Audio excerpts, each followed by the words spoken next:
några trupper och patienter. Och så kunde hit spela det några spurningar.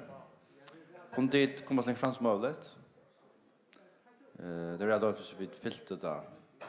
Bara ta främst rättna ordentligt. Så det är tatt på. Courage med årsörare. Och han är några spurningar. Men annars är det välkommen att spyrja, kvar fingrarna upp. Eller kunde ett smsa till 38885 till ett sms vid en spurning. Ja. Så ja, till kommer bara upp till som är kommen. Vi gör kon. Och tusen för att det kom att landa vägen.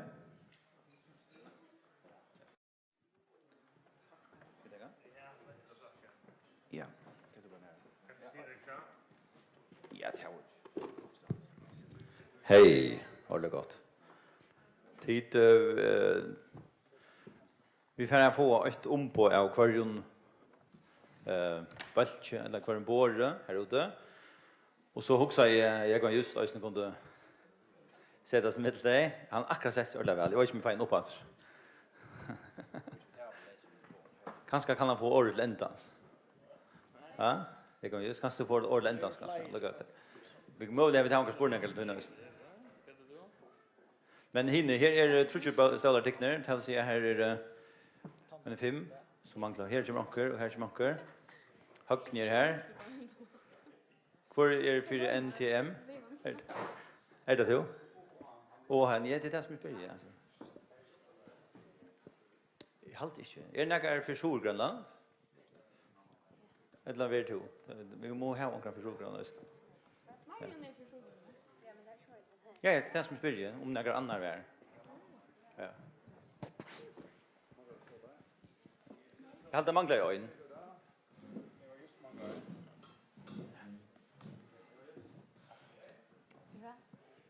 Ja.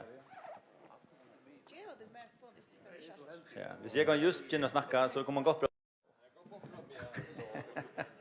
Stekker ikke atter, nå er det vart ligger. Nei, det passer ikke, det passer ikke.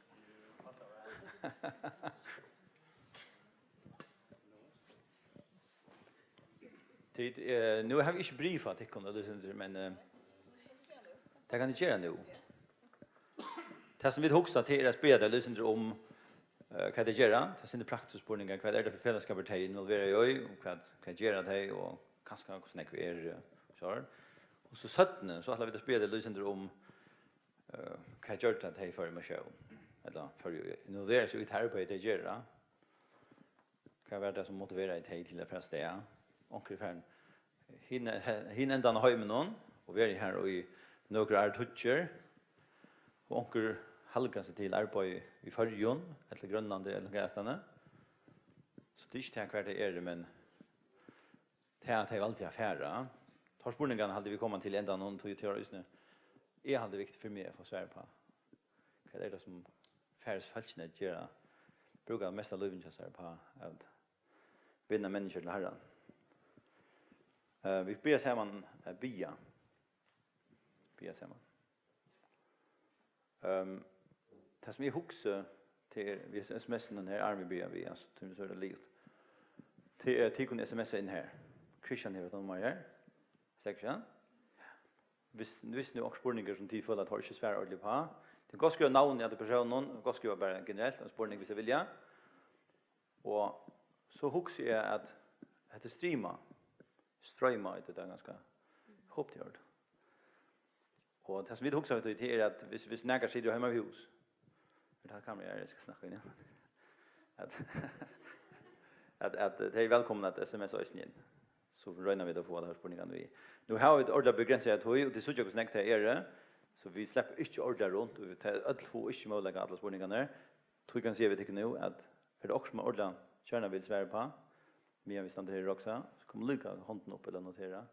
Så får man år. Ja. Hvis man føler at er det for å gjøre til noe annet. Halde det til. Ja. Punkt. Skal vi be sammen? Her er vi kommet fram for til her. Vi takker deg for dine store ryken og i møte dere her. Jeg vet at det kunne komme sammen om det her. Vi takker deg for at du kaller mennesker til å tjene til her. At mennesker begynner at brenna fyr at vinna mennesker til tøyen. tankar för att vi kunde sitta i morgon och i det och lust efter dessa folk som några tajmen som har valt här. Vi då måste hjälpa och kunna ha öppen görster och öppen fyrhet att säga här och det som två sidor lock. Jag blir själv för för att du måste hjälpa mig inte att jag blir gammal att det var för sig att vi gör det inte vi för inte eller vi lustar inte efter det här god. Hjälp mig för att ta det rätt i avgörande nu.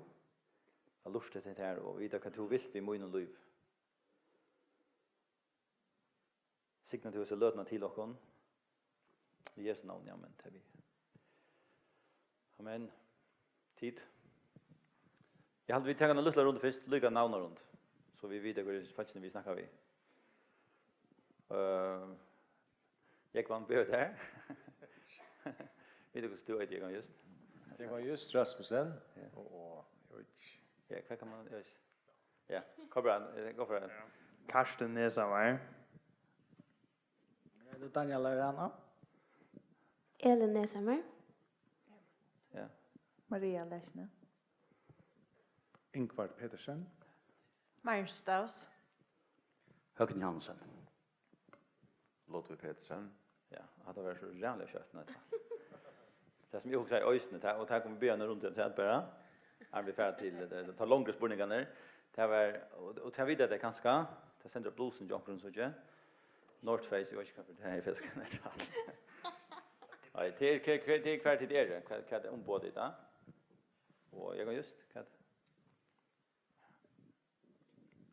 Altså, jeg arbeider som omsetninger rådgjøver, særlig for New Tribes Mission, og særlig av Philipsøkken om hjelpjøsene i Øren, og hjelpjøsene omsetteren i Øren London og Østene, ja. Men særlig innenfor New Tribes av Philipsøkken, men bygg i Italien. Ja, er på leven her i Grønlandet, som ikke när vi nog när loss i dag och jag kontaktpersoner till det till folk som har över jobba till och ja annars så bygger vi Klaxvik. Är det mer? Allt gott. Ja, det vet jag. Jeg er daglig leier i OM Førjon. Og OM til tar som jeg var Logos Hope og Kiba for Teen Street. Og jeg har en rigg av øren mulig kanskje ungene ferdig ut i Stitch eller långre truba. Ja, jeg på Atlantic Mission her i det. Som en fellesskap i Førjon som for missionsferier særlig rundt i næromkvarven. Nær i London, i granna London her. Ja. Annars så är vi ju snöver nog snäck innanför forskjellige trupper på Grönlandet så är vi ankrar föringar här från Östne och på ankramata på avstånd vi här och Östne som omsätter och sort. Ja. Ja. Jag är på Sarepta här i dag. Och Sarepta som har bruk för en 1000 starsfolk på ett sommar.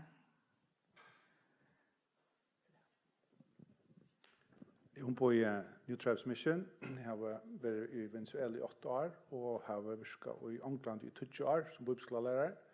Så jeg på i Eisne, bibelskolen og treningsskolen i England, og New Tribes er Eisen bruk for nekvån folk. Men hvis du har i bibelskolen i Eisne, eller treningsskolen, så kunne det Eisen komme til oss. Ja, jeg på i Levnar Sjur Grønlandet, Kjøpottel Marion. Grønland 30 lever og juvel. Och det är ja, det där man sitter i för. Okej. Jag har en fällskap. men jag vet kanske om på i tror jag i förjon eller parsta då. Det är det som får snocksnägg vi annars är det samkom arbete för oss just nu till alla kanske hur det annars då så gör men det mest bara tror jag ta fyra gånger så vi jobbar bulkar och vi kallar tror jag skolan till för vuxen unga tror jag unga folk och så är det vi tar en bulk i Viden som möttes för månader och det börjar på en havn i Östnatter. Det var sen där föräldrarna tog. Och så är det nekv nätverksamma, alltså näten helt reala nekv. Vi brukar bloggar och Facebook-sidor och bulkar. Och det är en skomal nu, så det är färre som de spelar förskolan och YouTube-sjående. Så det är med sort, ja. Vi arbetar vid året för Tutche och planen är att vara förrän i 5 år. Men det blir 9 år nu. Det är bara ett som helter man här. Det är inga döttrar som är sjuk. Det är längst när det färnas det. Så det är det som att det ska vara på ett. Och det är det som man gör. Ja. Jag är på Juvel 2. Det är skip som cyklar, som ligger i färjan och vetren. Så fer då i maj månad till Grönland och är cirka 4 månader som efter september månad. Och enda mål är att bo evangeliet till alla småbygdnar. Alla bygdnar i Grönland är vidtjär bäge av Västersyne och Östersyne. Jag velkom i 2008 och jag var vid första år sedan 2008. Och det var tvärfärd. Jag vet inte vad alla månader till jag var uppe i 2 månader och så åkte jag 1 månad och tror jag vi åkte. Men det som är öle viktigt till att det är något följt och det är det att röna vid om affär bei ung och äldre till att komma vi. Det kommer ganska alltid. Ja, det är ordentligt. Tid, jag husker jag lyckas börja, men det tror jag att det är ganska, särskilt lev i arbetet till Karsten och Ellen och Maria. Ja. Ja? Ja, och hon men orsaka. Ja, passar. Tickon ja, tror jag att alltså för dåliga spurningen och lyssnar upp. Men visst tid annars som sitter här och följer till det här. Något lägga träat så ger det bara till det ja. Men vi ska också komma in och ta missionsbudskaner och lyssna på att han det som jag huxar är spyr till kontinuer inte bara praktiskt nu det som jag inte lyssnar rätt. Vad innebär det och nu tar jag spyr så det helt säkert att tid huxar vad ska det är spurningar som att vita leva till leva så är det också kan jag med och så det det. Men det gör inte till Sverige på att han tar lättast praktiska spurningar. Då huxar jag att man ska leva vad det är. När är hon i Arno kanske och kan göra det du kan kräva att jag leva. Ja. 2 minuter. 2 minuter är det ja. Nej. Jag kan också säga att datorn är ganska först.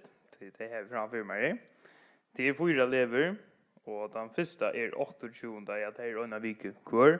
28 juni till 4 juli är en och så är det en 5 juli till 11 juli och det här är båda för barn från 9 till 12 års ålder. Och så är det 12 till 18 juli tar det ungdomsleva 13 till 16 år gammal och 9 till 25 juli är så en familjeleva. Och ja, så tar vi Lukas igen för datorn för Gustav det 4 dygn affär så det är från 28 juni till 25 juli och det tror jag ska när man går affär. Och så är det kvätt levan är ja så man kan nog se det var negrim som allt där men jag kunde sagt till de ska uppgifter är det inte för jag ska läsa så men det här är också framför mig. Så här är lilojare och hjälpalojare. Det vill säga för dig. Man bulkar botten upp i li och i här som för någon är det så li a shape någon. Så till lojare och hjälpalojare till gott det var 2 till korsli. Och så är det tonlöjare och kockar och hjälpar folk till kök och mätsel till vi och varsje folk och omkänna folk och nattarvakt. Det är som så det här som är sett upp här och jag vet inte det kan jag kunde sagt om kan leva kan gå ut på det också du kan utgröna här eller jo ett land och annar outfit Lucas nog snäcks värde det kan så ganska ja det som jag också säger ösn konsert på det är vad är det för böter som kommer men visst du har något annat också om igen snacka i fall till det Nej, nu säger Karsten allt det som är så bra att säga. Då jag levnar är lika alla ställen i nöklunta och tar minna om lostna så repta. Men det som man kanske ska göra så grönt, det är man inte alltid ända vid att göra det som man attlar sig tar man för ivr. Man ska vara så öppen för att vara klar att göra förskälligt. Och jag syns det kan också bli att det här fler folk täcka fler uppgifter. Så det är så lite, ja, här är en tredje bötterna lever till minne för 20 lokser. Så det brukar för att alla vuxna hjälpa till vid det. Det är en stor familj. En kvar böt till grönlandsböt. Och det är några få år sedan man börjar först för 13. Han lever i Storgrönlandet. Och det är långt i Norrgrönlandet. Och då börjar vi till att föräldrarna inte ordentligt torrt att sända bötterna i sted. Faktiskt. Det var rätt skeptiskt. Det var öliga. Ja, det var öliga. Vad sker här inne i en lucka i husen och också näkt väck. Och till det är blivit en länkö att släppa vi. Det är ordentligt stort till att söka. Det är rätt stor avskan och sommarferierna och lov köta nog. Det är ordentligt glad för att tog med dig. Jag vill säga det. Ja, ordentligt. To Ellen kanske. Maria Orsaka. Nej, jag också Ellen. Han spår inte som jag också om det. Ja, om skilta, vad ska jag också bara to ver här fler när. Vad ska jag ska släppa att man låter så. Sorry. Ja, det borde jag sitta vid mest där. Men kanske ganska. Om du var för Sverige precis på hennes bondgen till det som jag också det är såna lever som det här syns småar. Alltså inte näck folk och sånt. Nej. Det ger kan kanske också man kommer synda tattar på att hej på en annan lösning med det unga ösnä. Ja, helt säkert. Blir man bättre vid det eller då är det bluta? Ja, det är så inte. Man så reptar man inte flyger ju när vi och man blir bara på att så vikna blir man eller gå i tills man är löjare så. Ja, helt säkert. Det kommer tattar vid det så unken vi kommer ganska. Det kan man ganska ja, se att alltså repta visst vi ska säga bara vid det så det så redan nästa större och man klarar sig komma känna såna låtägare på en vecka men det kan man så i en minnesdag. Så det som man bäger som tatt på till liman och en för lojar för det men också nu som jag känner att hinner på när jag lever nu. Eller det kan man hvis man lägger sig ett ut det är så näck som Marion säger det är ju cirka 30 give or take och ja, alltså det är ganska 4 månader sånt det 4 månader vi bär stor och liten level men vi liten level till att man är färre det är låtagarna men också start för när man kommer tattar att kvar runt hur man är färre folk det är ganska svårt på andra spåren. Ja. Pyrscha där bara. Ja. Ariana, jag också lyssnar till det som du sitter där. Det är tidsrätt i showen det är sånt sort. Vi är så samma områden. Och de flesta av dem unga vet vad det är men det är rätt att göra. Tidsrätt var att göra, ja. Ja. 1 till 8 august. Så jag har fått ett alla sökna vi visst det öliga gärna vill jag ta. Det är lite klack så det är ganska sjukt för det kom. Kan det aldrig ha men det. Ja. Vi vill också showen vi där folk som show och till att tjäna och alls på sort som är aktiv där i tjänst kväll är själva. Det är alltså levan är 4 från 13 till 18 år gammal och men hvis man är äldre än det så är man välkomna att teckna sig till att hjälpa till vid imskon och vara lärare och hjälpa lärare. För det gott. Ja. Och en som spyr akkurat nu. Vad kostar komma att leva i Grönland? Jag jobbar till. Och Grönland så kunde på ett ganska svårt. Jag vet inte om det kostar samma. Ja, det är nog inte så där som undrar men färdingen kostar och det kan nog som kommer till Nabba och skör hur man beställer men hvis det är nu så är man rättliga vart ut nästa sommar så kan man nog klara det för när i rock vi har 2000 kronor att framföring. Det som ofta är det är att där är vi i för inte vi nästa sommar men tar vi ofta just här vid det färd till Uslands och här är det så vi möter just folk som vi känner och som känner som ser man det som här vi lever i Grönland där gör så ordnar man för just här spär man där och så tar man ju Grönlands att nog på samma mat man just träffar folk som har ett samkomna. Så självfärgen är nog så dyr. Men det är så, jag vet inte till Akaluka som Marion och ja. Alla gick väl det kostar hvis man tycker så i vrörna. Ja, jag lugg om skilda det. Det kostar inte jobba till. Nej, men det var det man också säger om så det. Nej, också bara det som är givet det unga också som det kostar att från man för på flickorna för till man sen rätt för. Ja. Jag vet inte hur det är. Jag bara hoa lägga lutsen rätt här att det kostar cirka det samma. Det löser sig att bestämma sig över till januari, februari ganska, mars, så ställa. Så man ska gå på. Men jag har att säga, jag vet inte om det är så dåligt. Det är så redan annars kostar 6 000 eller mer.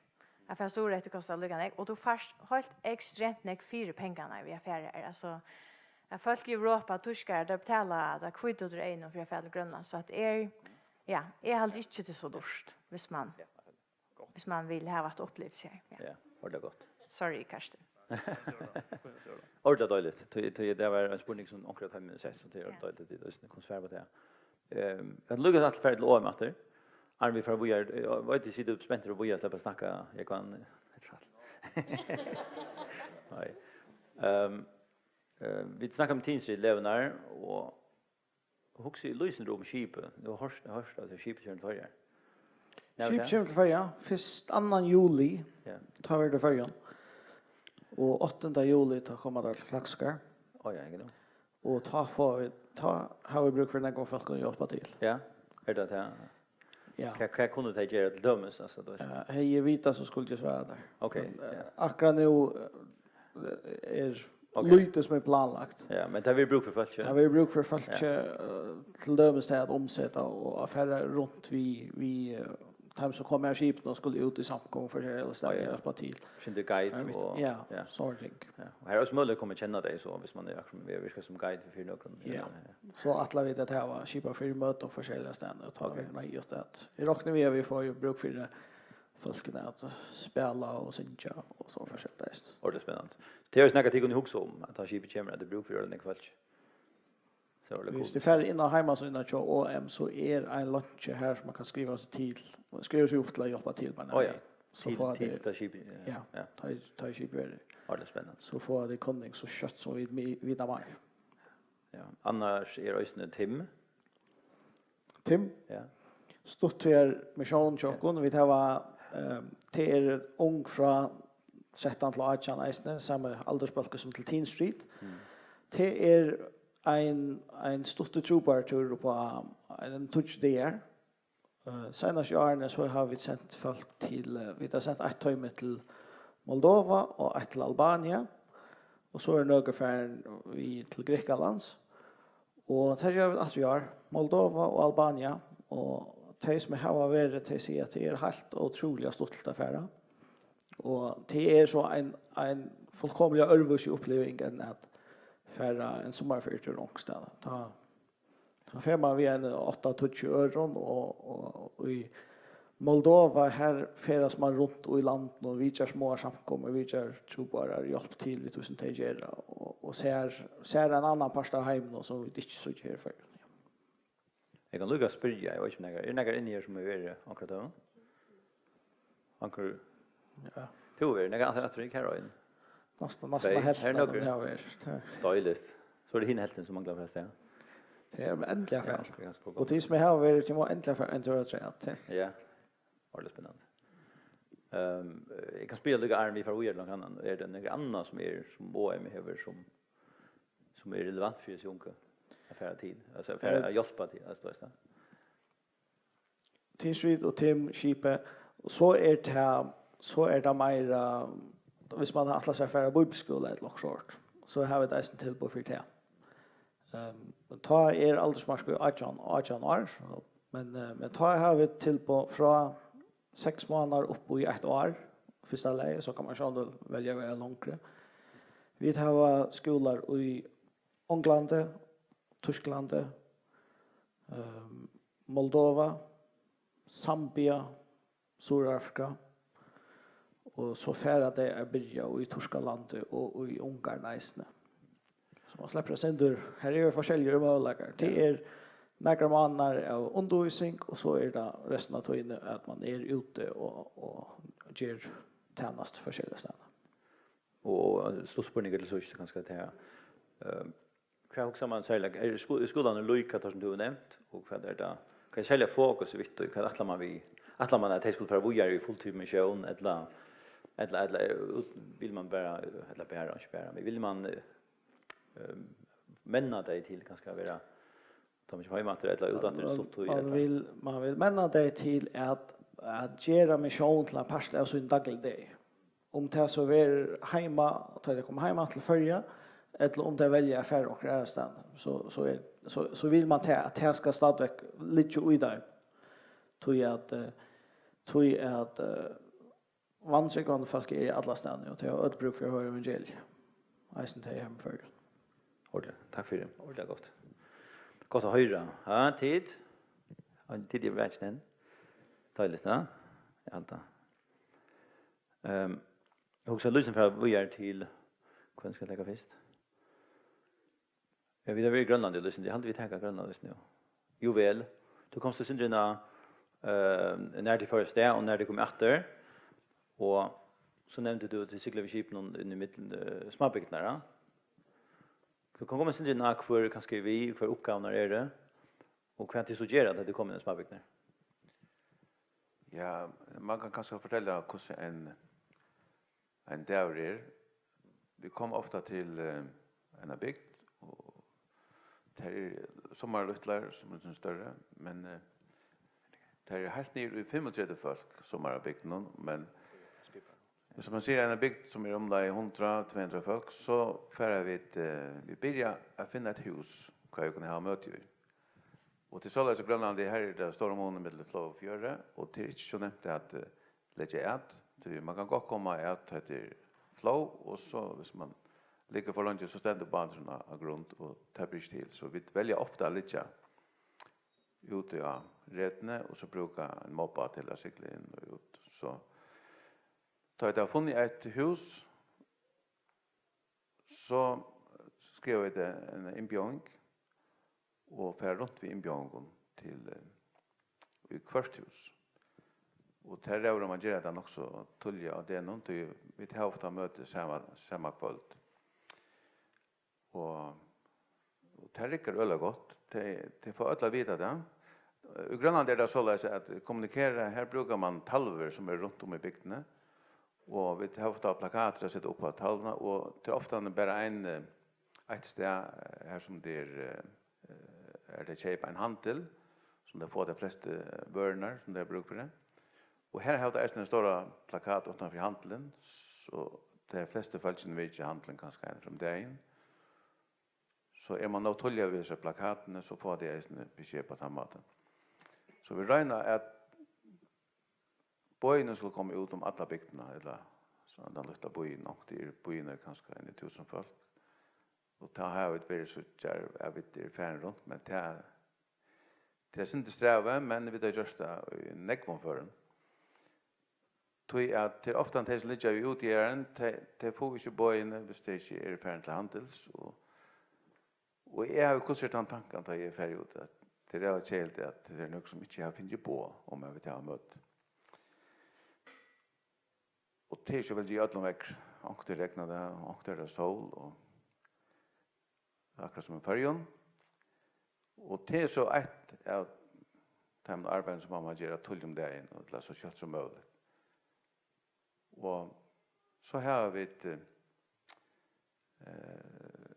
några folk ombord som kunde ha ett år, och vi tar alltid en tolk vi. Och det är vi nödt till att grönländare tar skiljestanst. Det jobbas nedet vid Rydsfällskap vid Danmark. Men det är herrar, det är nog så stolt att komma in till en bygd, och här stannar nek sälja bötterna av kajene, och så kommer man upp av kajene, och man kan inte kommunikera med det. Så kan man säga, ja, men får vi inte lära oss om grönlängskt? Det är inte nämnt, jag mer för det med grönlängskt och knappt. Men jag har också mer om grönländikar. Det är på en måte att läsa sig från resten av världen, hvis det bara då ett mål. Nu är det blivit så att de har lyckats gå och möjliga att komma ned som vi tar. Och nu kan man nästan hellre ta så ängst vid det än att ta så angst. Det skiljer till nästan bättre. Men att ha en tolk som en god tolk, det är nej och tjock och ha för att få ordentliga samband med det. Sälja att vi skulle ha samtal med det. Och det är så att gången är så läs att vi tar möte om klockan 8 om kvällen, och så till att vara en timme eller lysen mer. Och så bjöd dem som oftast ombord till en dräckamon och kvar vi så fortsätta lysen. Det synger vi dem till att de är fantastiska väl. Och så bjöd vi dem alltid att ha samtaler hvis det är om frälsna. Och det kommer ofta vid spurningen om akkurat sjuker eller akkurat de feilar. Och självande ber jag för dem. Alltså förbund har bjöd vi dem nästan, ja. Men vi bjöd inte fram som några menar, eller kan man ska säga, eller några som att det kan bli frusk, men vi ser vi det, hvis de känner Jesus så har det samma möjligheter som vi jag ber till han om det som feilar oss. Det lägger jag nog stor dent då. Det är inte helt alltså det är inte mest för sjuker, men det är mest för frälseverste som vi drar att bo så greit som möjligt. Och tar vi det tvär som byggt, det blir nog det vara. Vi borde ganska vara fler där, men Grönland är så äckligt störst och det längt till jag cyklas och längt till mittelbygderna. Men så rönar det också bibeltimmar vid timon. Men det är tyvärr för skjolta man kan ha det till att tyn led inte. Ja. Nu har vi då som det kanske kommer att göra för att bruka syndemar det är i kvar bygd. Jag också lika ungefär att en också om man ser unkevant det nägar i hesten allt som vi och syska och vis vad kunde finna på att göra vad kan uppgången att göra ja det nog att göra så vad har det gjort till dem så vis har vi i hesten allt som sån ja som också säger Jan att det är gott att man kan ha man var klar att ta en uppgave som man kanske inte räknar vid och man är möjligt att lägga kanske två funktioner till dem också som då är coachen kan även då synja och ha ett litet år en vittnesbörd och vad ska väser och såna som ska kanske inte men det ska göras och next something man ska inte bench för att ta fatt. Jag vet om en som kom över han att frälsa grönlänningar och han var så öjliga glad nu skulle han över en missionära och så spyr han skiparen och han möter skiparen alltså kväll och heter han växer med över vad ska jag göra ombord nu skiparen säger du kan börja vaska väsen. Han fick en chock. Han kom nästan inte fyrt till han där men så också att hur kan det inte vaska väsen akkurat som ett hinne. Och det är sådana dagliga uppgifter som man inte ska vara bench för att ta fatt. Och så kommer allt hit att spela i bötterna. Det kan allt göra, det kan allt göra. Och det är damer, det är så fantastiskt gott. Grönländska bötterna är stolt.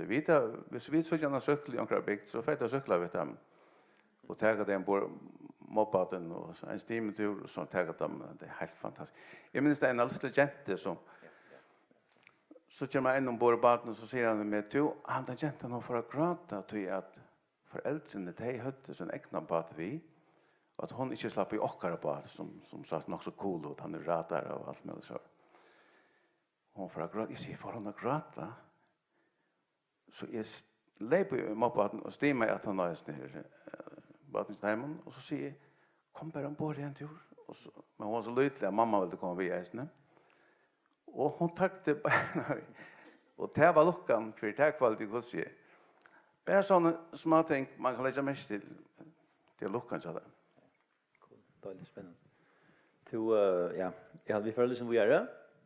Hökni är klart det. Det kom till den målslott. Ja. Bara så dåsta. Men jag hade tagit vi inkvart och jägkvan. Och kanske sin praktiskt först alltså vad är det för fällskap till där vi först vi lärde kontakta här först där vi förra. Ja. Ja, New Tribes Mission är en fällskap som sätter sig för att nå ut till platser här som det inte vill nått. Ofta är det då som det minst nått då, eller att det som är möjligt att nå det som ångar det har hört. Och det är kanske inte tar som tager avgör kvar man ska eller kvar man liksom löser det under i sida och hitcha väl efter kunde hese falskne nåast av samkommun och platsen som vi bad och framvägs kunde hese falskne nåast på tamatan Vera det något på tamatan eller man brukar är hotter för att komma till dig, man simpelthen sända ett folk in här att lära mål. Och Thomas Oxarm till så tar man om ett längt liv. Hvis man ska sätta en samkomma stone så tycker vi att 20 år är konservativt. Mätt, du brukar 4 år att lära mål, du brukar så för du hemfärd så brukar nästa 4 år att kanske för jag evangeliet och så börjar en samkomma och så börjar omsättning vi så inne och 20-30 år du kanske kan se att nu kan jag lätta dessa samkomna köra vidare. Så i mat till något annat så är det kanske en av de tingene som man måste också visa i vad det vill. Det är mest inte det vi inte eisne är pastor av sådana ting som kanske är stittre. Vi i imskon hjälp imsasterne och gå också man nämna bara bibelskolan av Northcoats. Det är finast ordan att komma bibelskola i 1 år och lära bibeln. Men man bara göra så det klart att kommer man här så vara hinne tingen presentera en och att det lyckas som damerna out då. Och hvis man har lyckas som vita sin mer så har vi en konferens i Northcoats från 16 till 19 mars. Och det har lyckats som lust tro bara liksom och andra ting. Jag vet inte om är några ver här för en gång. Ja.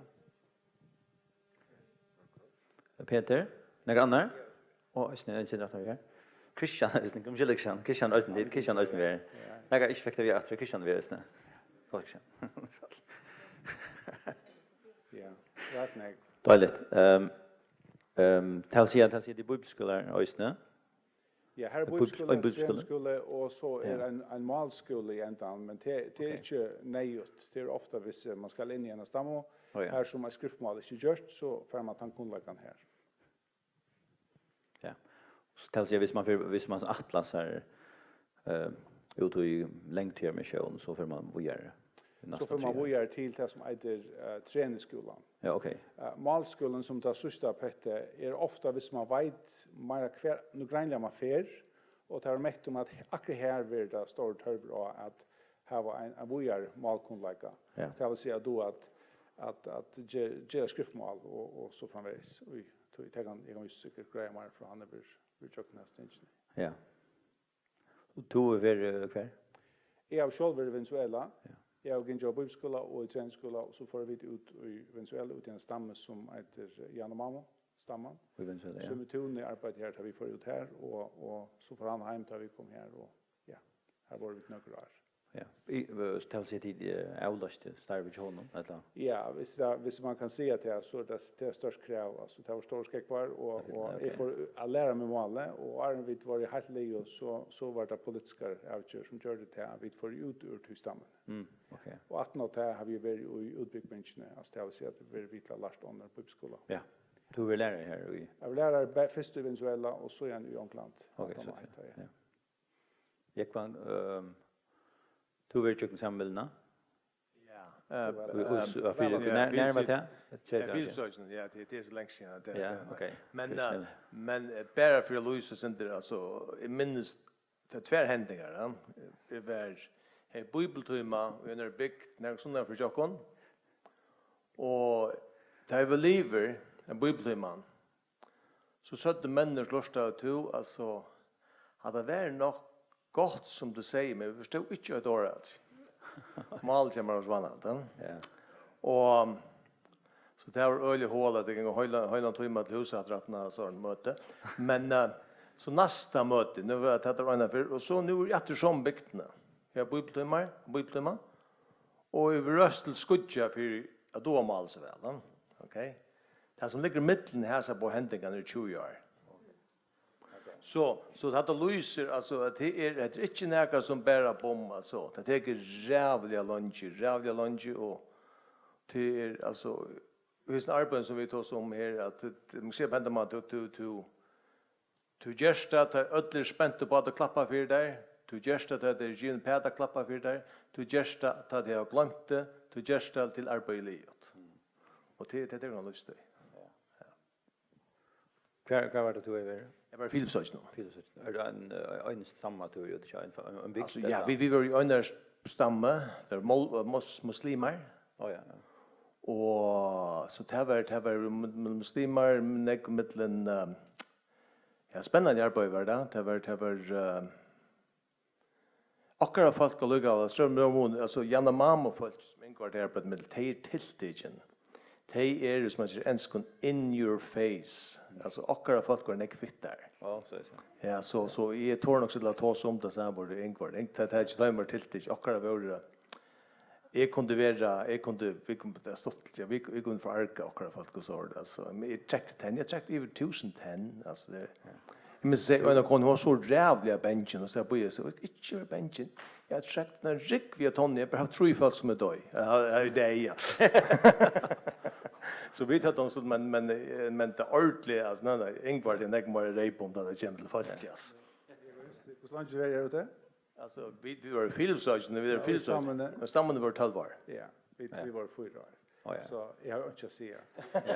Och visst det har möjlighet att komma ut till Borg och när vi här lite imska bibler och jag kan just representera alltså en grupp av folk som I hade det finnas bara 600 000 av islam som har omsett alltså nu just som inte från början till ända och här ligger en bibel ute god till skrivarna men jag kan just till omsättarna så det är för oss.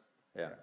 Jag går också man nämnt I halvtid att och I världen är det räknas som det är nästan statistik men till omlai 6000 mål, inte? Ja, förstår du ja. Och hälften av timon har var akkurst av bibeln omsett in I sitt mål. Och bara 600 av till hälften har var som man säger alla bibeln eller nytt som heter, ja. Ja. Det vill säga och hin hälften som inte över ombord tvärtsing alla världen. Ja. Så tölne är och honalig. Så ja, det är så bara se att det folk som Ragnar arbetar med till till 200 000 folk kan nej folk. Och att som Ragnar bränner för det har nog just ment I omsett och I vet alltså större passa kan som mer näck veteran att få att ha omsett just liot men det som törvar att få ankrarna komma över som kan täcka sig av arbetet. Det är Filippinerna som får omsätta men måste ha en ankran som omsätter det. Och så den person som ska göra det, han må först lära sig Filippink som man lär sig kankanai. Och så att det är alltså ja, förtäcka det några år.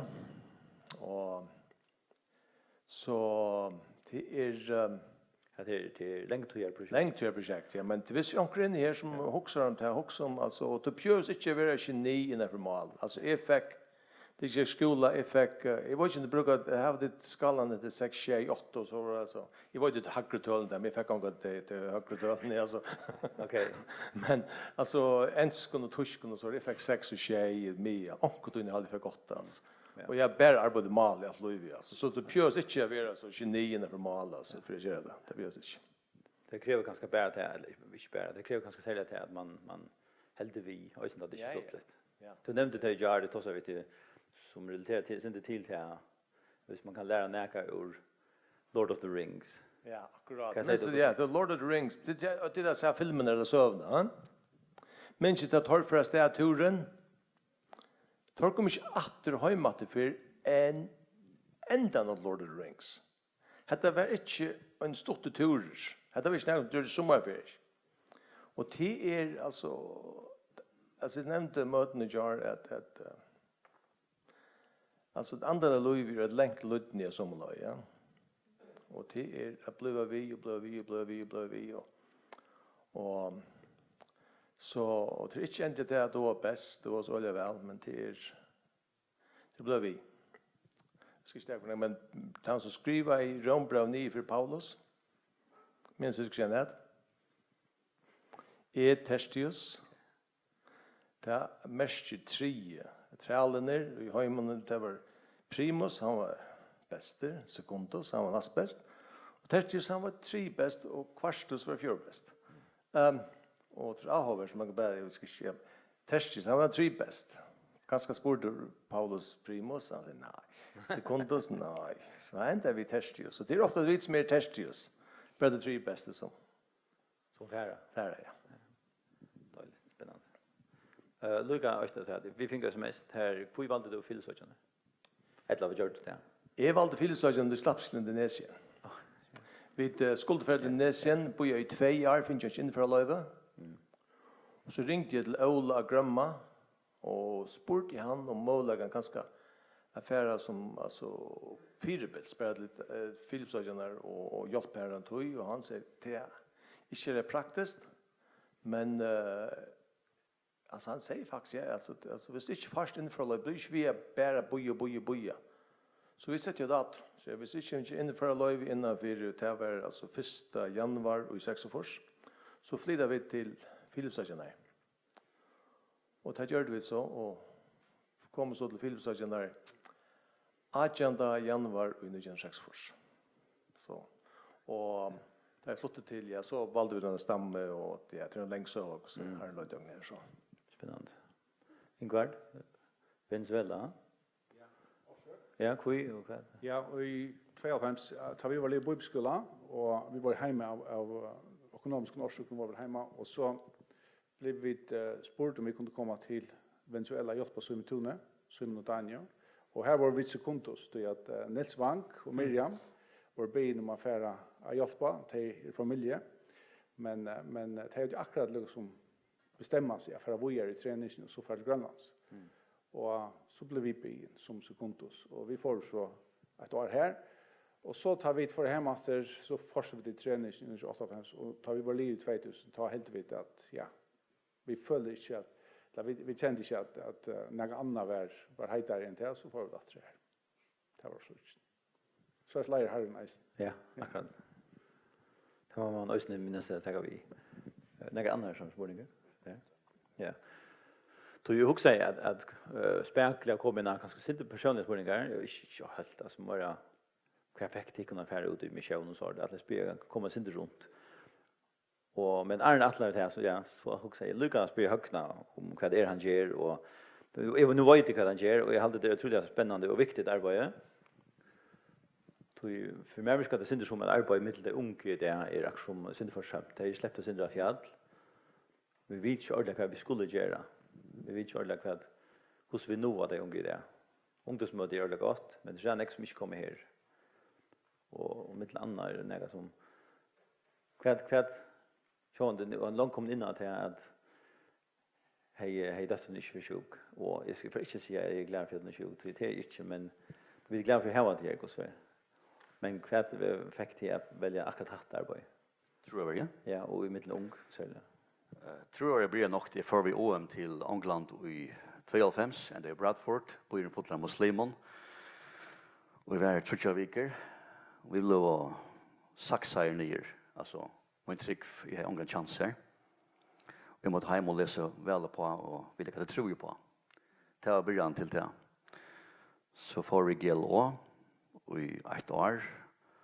Och kom hem 2 år, men jag lovar jag ska till England och get them back to it. Så man först kan hävna mig åter. Det var det. Så jag får att England. Planen tar vi faktiskt affärer helt där stand. Att jag faktiskt planerar mer för till Sydamerika. Jag tror bara. Men OM heter en oil and go on missionsskola i Birmingham kallas Luke, när Life Hope. Det var en stor skola vid en förstnämning om då. Här du kunde få träning till möjligen, alltså arbeta i sektorn eller hinduan eller muslimon eller badnar här alla möjliga. Så också gott för här första få syndra uppleving då att få syndra. Hur säger man uppleving och allt så värd. Det blir av allt. Sean här blev så tvärt att med muslimaner och ända så i arbeten och några månader. Jag vet så det var allt tror jag gott. Det var check alltså det mesta av arbeten med muslimer, och så får här för att det har då att kallas Asian Challenge Teams ta första till Surasia i 2 år, och det var beriktat, det var så jävla hashtag visst. Så Arne får vi också hade något som aldrig löven för nämma. Men det är så very Birmingham också i färja legal. så ända i Pakistan, India. Det var så i 65, det var inte tro över, men det var att det var muslimer, det var hinduer. Louis i Lifehope, utan i Birmingham, det var allt möjligt. Det var från muslimer, hinduer, häxor, sickar, alltså allt buddhist, allt som var. Det blev så hårt. Alltså, det är också var det. Så det här är käm för allt. Jag upplever tjockt att stanna här och nästan missa trunna. Du inte är svärna på nekva spurningar. Och så jag vantan tog i och jag kom till stöj här nästan inte orska jag var tryggande mer och tog det att det är ung och det är truppar annars som sitter som kom ut till stöj det är anskrivet att göra så det blev en personlig anho här resten. Jag har tagit vakt an för tro över men så är det går i islam man ser fram till England och det var att vi bo i islam leva kristendom och försvara sig. Det var så ting som var då. Så jag har tagit skapat det han anho. Så kom man in i ateism. Det var sättne. Sälj England man sa alltså man säger det haktul för USA säger att om 40% av ungdom missar trunna och inte är 18 år gammal.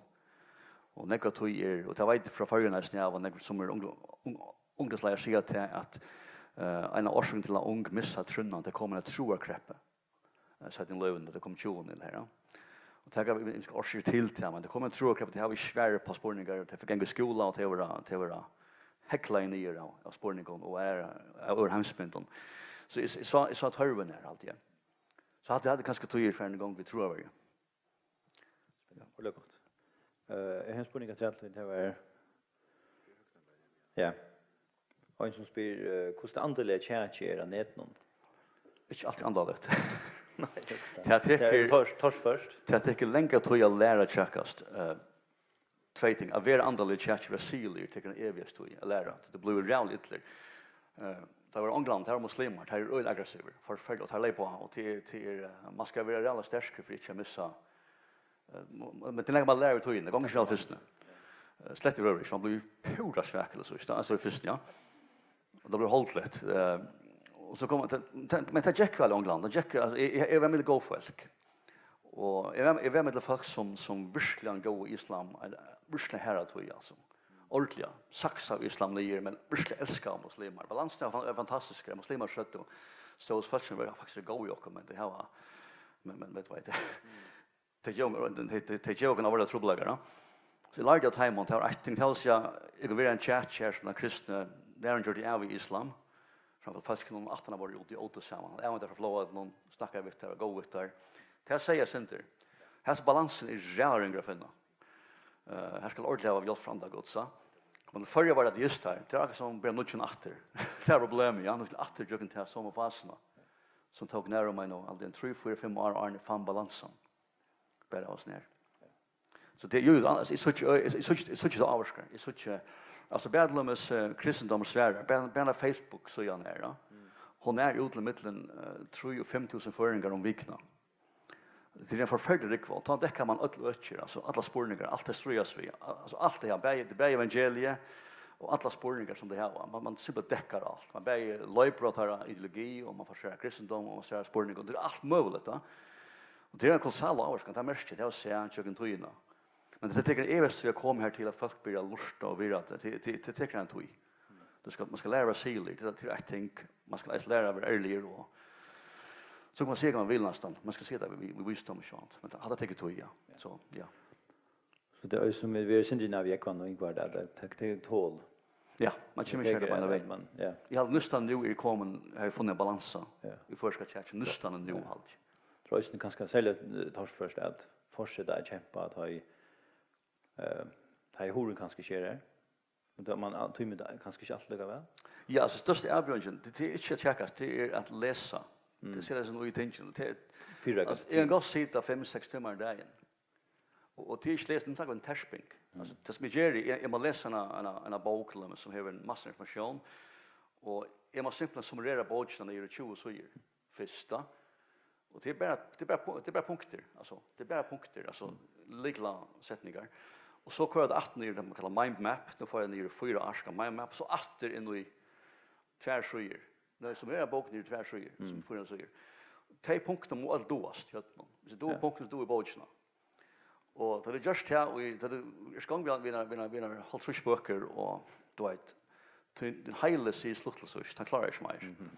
Och till så ett ting så är det biblarna och jag har inte nämnt något det bara att vi kan göra det så start jag alltid just när vi utan att lära och det var en två mål liv här då det brön i hötten så var det till fjärde då är slanger och det var ångland muslimer tar kanske inte det bara bli du måste simpelt ändå allt hötten så jag måste lära mig det för evangeliet det var nej det klarar nästan allt så jag kan simpelt bara alltså det är inte tydligt att läsa och granska för det du måste simpelt ändå det måste vara spontant allt och jag också är det för att blir effektiv eller för kunna föra samtal. Du är tydligt, ja, du är helt tydligt att sitta och läsa då. Så det är en ekva sitta och summera allt. När sommar får jag återgång jag säger jag måste ha helt av evangelierna sitta och åter så är simpelt summera evangelierna att fyra så tärspa i några veckor. Intill Highland säger slott. Där måste jag knäcka och det vill jag ta på manna. Och göra samma bröven ja. Men det är okej, men alltså det var färdigt priser du fick stress och måste simpelt färdigt. Hundarna är alltid bara simpelt sitta och tärspa allt. Men det är nej att då för att kunna göra det. Du måste då ta tillfälle för att kunna göra det. Och så då visenten så sitter jag att läsa visna grenar böcker och som rör allt ner att det suger. Det kan vara även kvassi visent om salen eller tillviskarna. Det ska då eller kvassi visent om chicknen hur som kommer till och RNA och DNA och vad och så universum och dark matter och gravity. Ska då allt det här. Ska då detaljerna. Så man läser skriva allt ner och så ska han då sådant. Ja. Och det punkter. Till sträva. Till att täcka det på att så just. Hatt en öl avbjörning som vi tror över. Jag har inte kläpp hela. Jag har kläpp hela. Det har vi inte. Jag måste tärspa då. Så det är en öl avbjörning.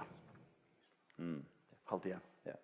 Och jag också säger nu att nu kommer na och det gör så jävla mot mig inte vad ska det. Det var inte några vi vanliga folk kunde förhållt vi ja. Jo, det men det som jag också det är att törven är så stor kanske nu är det ut och snäck för att du särskilt att törven är så stor och arbetsmännen färger vi tog omlandet är ner att det var fler folk att vi fler finns ju hjärta för ungdomen och för till arbeten som man gör utanför samkan och bäna ut nu och är stanna att högna ganska köpa så minst så näck ja det är nästan det är viktigt att man är fler om det och man ösen så att törven är så jävla stor vi kunde att inte pjösa gänga arbetslös vi sjön vi tror över skolan jag också det största marschen för ju ungdomen jargon det var en ungdom han är i universitet han är i skolan han är i min armé och faktiskt skolan där stan ja det här sitter till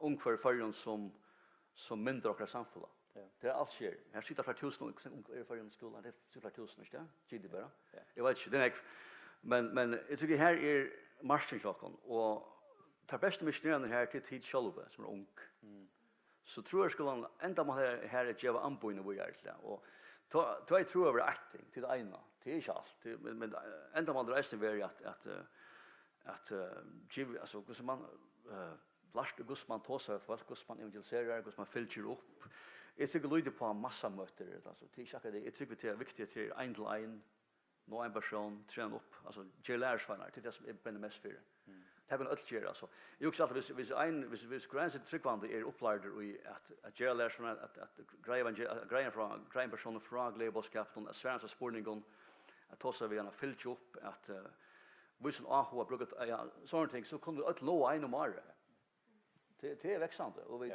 tar inte bara fält som du vet så vi AHA och blir en bön för det frågat men vi ta gera vid lärsvanar ja det är något väldigt och det är som trycker på här tror jag bara en pastor alltid ja så allt kan inte på hela tjänst och till en pastor till lösa vad nu måndag nu skulle ha nu för att tror jag vad den tar det blanda alltså till undervisning i hela tjänst och evangelisering vi bibeln men jag tror det är allt en patch så det är fulla patchen som är ute efter ja det också tror jag ja vi tar lite de åter vi tänker spårning i förhåll till att tjänka sig islam ja och det är ganska det första spårningen för halt vi men vi stort om vad snackar man om islam det klassiska ämnet här är Jesus god är den trojant i bibeln or gods i den brötte lite Muhammed nämnde i bibeln så ting och så är det måste man för ofta in att det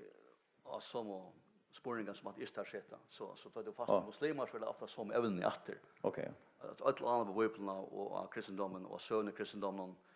Det är kvar ofta är det samma spåringar som är fram. Ja. Var det så? Kan kan det? Ja. Hur var spåringen SMS som kom till att jag vet inte om det till kanske säga till jag kan inte mest. Men alla och hökna till Sverige sen på hökna. Det är att man vill ut i mission. Man hur är också stationera var man vill liksom halka så lite till och så gör man hem till fire efter. Och så man ser man törven och här och man involverar sig där på som här men lunch man har stått. Kanske gick man nu så du sitter du i Italien men du är kanske pastvis ja. Okej, bättre choice. Bara lite vi märker vi arbetar med muslimer nu ja. Bara vi så kostar muslimer så är det slå muslimer, va? Och det som vi måste passa på. Da vi arbetar med muslimer i Okkom. Det är helt översen, det är fantastiskt som det gör släcka. Men vi är så näkbete lärd än dig. Ja. Att jag måste passa öliga på ångan du att argumentera eller grund att geva för queer muslimer. Du kan smiltra det som deras argumenten. Så jag konjekte ut på vi lärde skrifterna, gör vi. Men vinnarbond. Och vi att det hade byggt av oss så var alltid i moskéerna. Och det här blev nästan tradition att imaner vi var klonade. Vi får åter fram med grunnar. Det tycker jag väl. Och det här blev så ett underhåll och så blev det alltså. Och det skapade vinnarbond. Så att det är helt fantastiskt som gör det släckt det men det är så redan slöd i muslimerna och så inte bara alltså till känna faktiskt först och så vidare Gustav vi ser alla på så gott det här men som med dem har Luja gewaltigen underliga känslan och inte leva att det men alltså det bara vinna bara ja. Alonge sagt det är full möjra att alltså Filippinerna är möjra hem för mer det än mat än kan förgöra ja. Det är väl lunch. Ja. Bottnen kommer också upp här och är väl är lunches men behinna så innan så är Stortrus Italien det är för USA så Stortrus USA det är Klaxvik så är det bara Klaxvik och alltså det här är ju Marte även det att är Stortrus där som är det ja. Så är no lunches så är representative. Ja, klart. Daniel, du är ju bursar du komst i OM som där. Ja, jo man lunch det så att. Jag förstår det. Jag arbetar något år som trupare och i imsastan i Europa. Jag var 2 år i Frankrike och hållt andra i Kroatien och så när kvar och husmistön i fällskapet och i norra. Och alltså hade så läst har jag sitter och läser om så forskjellige tillböjande till OM så är det ofta att jag också hej är nu januari. Alltså så det är öarna tillböj här som tilltalar öarna till moin men tar man ju kon och tror på så är man kan färgera. Och jag vet helt inte om chakra kon med den men jag vet helt inte om vi för vara i förrjun och 30 år tror jag. Vi får så tjå. Jo, det är tar man har finns ju hatta viruset så är man smittad. Ja, det. Spännande. Hur ju för alltid att det är stått ju längt i mission. Tar man så finns ju kon i botten så då är det ofta en outcher som man tar affäras där så är det ofta för längt och ganska. Tror jag att man kanske rösa lika tucht och som vi små botten går så ja. För Jakob så var det nog så viktigt att ta i botten börja i skola att vi tar visste att här får vi det vara och när går fram och det är att liksom man täcka men så är det att och du så får man kalla för och grejer stanna så man via upp mot vad det är viktigare men det är goda möjligheter till att färra ut som familjeisen. Det är goda möjligheter Alltså ja, eisen i OM. Och det är ju öra nek land i heimen i det som du inte släpper in i som trobare, men du släpper in i att arbeta som vi KT eller som lakne eller sjukasyster eller lärare och så. Ta uppe och så kan du göra det som vi alla andra gör i förgrund till att du har vanligt arbete och så är du aktiv samkommen och så innan.